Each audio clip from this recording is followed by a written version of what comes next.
My DJ setup is always changing. Of course, with electronic music, there's new plugins and hardware and things coming out, but I have to find the best technology at that moment to allow me to do what I love to do with the art of DJing. Of course, it's based upon playing other people's records, and I have Traktor on this computer with 3 decks, and that's the bed of everything I do. Loops or songs or demos, and I weave those together, sometimes using a bass from one track and hi-hats from another, and try to make it gel together into something that sounds new and exciting. But on top of that, I also want to be able to sculpt and add effects and, take it to another level, to add more emotion or, bring energy and anticipation. And that's what the rest of this stuff is for.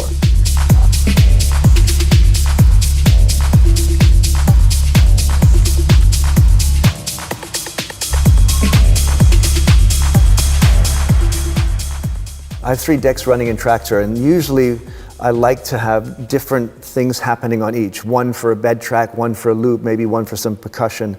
So on this channel, this would be what I consider my main track. You've got bass, you've got a melody in there, and that's going to be the underlining component for 5 or 6 or 7 minutes. On this, we've got a little bit more high percussion. The bass isn't in there, so that will go together with the first track really well. And later, to progress things, I would bring in the 3rd turntable, which has some other drums, but importantly over top, you've got a kind of string melody. And when those things all come together,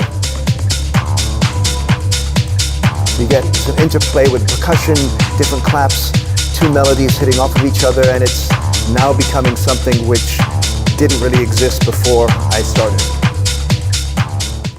On each channel, we have ways to manipulate the sound. We have a low pass and high pass filter, so you can smoothly take away frequencies, the low, the high, and then a very special EQ in the center, sculpting EQ, and what that means is you can actually pick the frequency that you want to boost or cut. And that's very flexible because, of course, as a DJ, we're playing so many different records with different frequency ranges, and this allows you to find the frequency that you like or don't like and cut and manipulate. The filters are very smooth, whereas the EQ is more sculpting and nearly surgical in its precision. The main reason I layer things up is just to give people a unique experience. I don't want anyone on the dance floor really recognizing anything too much. Maybe a fragment or a small piece of their favorite song, but I want everything to sound different or better or thicker. So for example, when I have 3 decks running, of course you don't want all the frequencies hitting each other, so on the first one I have everything coming through, and on the second one I've got the bass taken away, some of the highs kind of reduced, so it just kind of sits in the middle between the first and the second. And the last one, which has this really nice melody, I found the frequency of that melody and then brought that up. So that's what I want to hear from that track. This is what I want to hear from that, and this from the other track. And if you put those together in the right way, it really melts together and becomes this 4th track or this imaginary thing that doesn't really exist.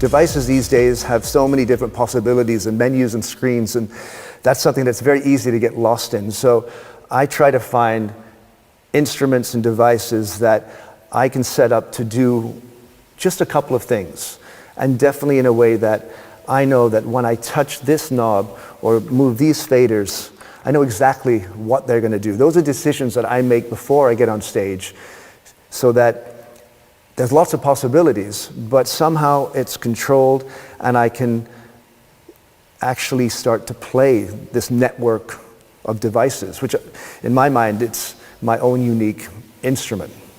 On another channel, I have Ableton Push, which is where I add percussion and rhythmical sounds. So I can add claps,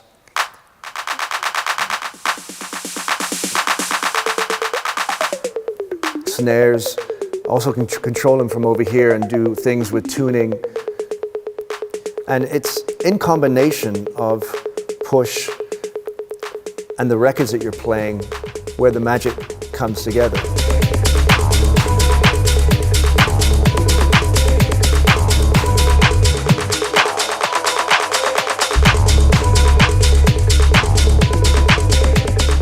So by using the filters and the EQ or the master filter to cut out the bass, then using the push, which is very good at doing great fills, you can bring the energy down, create anticipation, and then quickly, by taking the master filter out again, bring it all back in one go.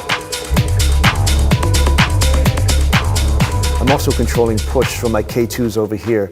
This allows me to bring up the volumes of individual instruments and drum sounds, and also change tuning.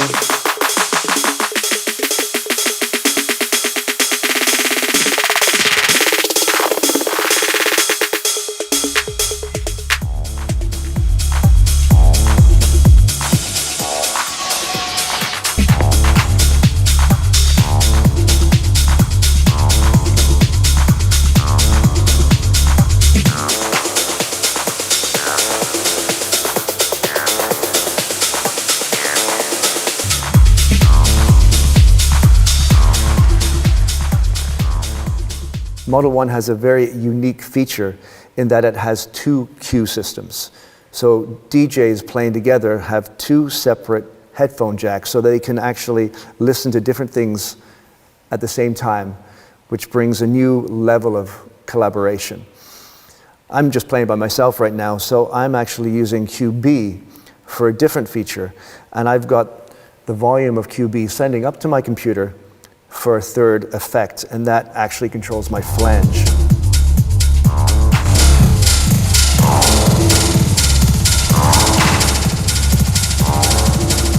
And this is actually different than my delay and my reverb, which are knobs, and that gives a certain feel.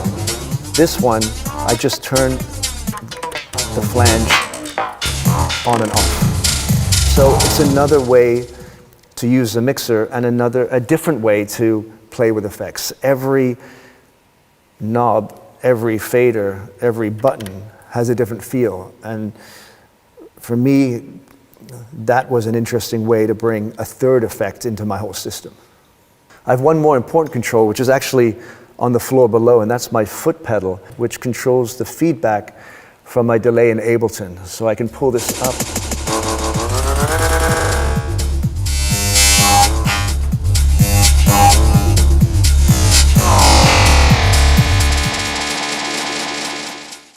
On each of Model 1's 6 main channels, you also have an analog overdrive feature, which allows you to bring some harmonic distortion into the signal and warm up sounds, or even actually destroy them. So on my string channel, I have that fully up because the strings are coming from the computer, and that allows me to give a little bit more warmth and depth to the strings.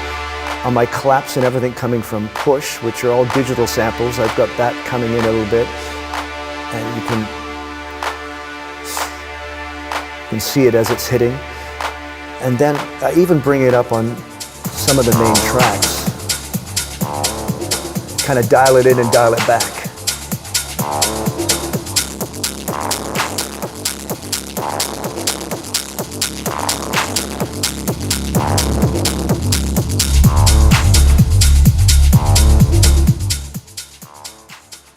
In today's world of so many different sources coming into the DJ booth, CDJs and records and digital audio files, this is really a great function to be able to help sounds in different channels gel or bring warmth, or even, again, distort sounds where you want to, and not actually distort the master channel, but just distort that particular thing that you want to sound like that.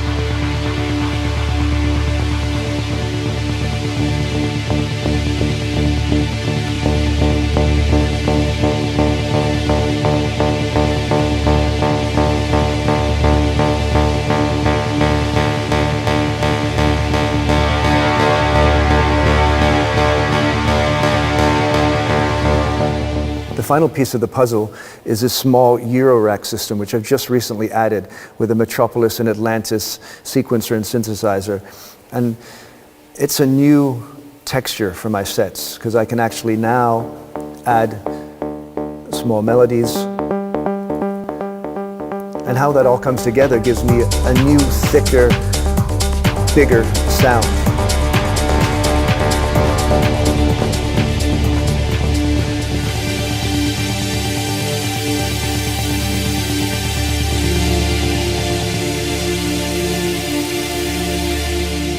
No matter how you DJ, there's always a mixer in the center. That's what channels all the different frequencies and whatever equipment you're using, turntables, computers, CDJs, effects, it all comes through here. So it's very important to be very familiar and confident and know exactly the capabilities and where everything is placed so that you can play and close your eyes and just perform. Now, I've been playing with this mixer now on and off for over a year, different prototypes, and now I'm to the place where it's becoming like a muscle reflex, and that's where the magic starts to happen. If I'm going to the computer or over here, and that's the network of instruments that I'm trying to create. Bringing all these elements together is what gives me my own unique sound. With Model 1, I actually have more channels than I've ever had before. I've got 8. So in the beginning, I had two turntables and a delay. Then I added a computer. And it's this constant development and evolution of finding new ways to play and perform and create a performance that doesn't sound like anyone else except for me.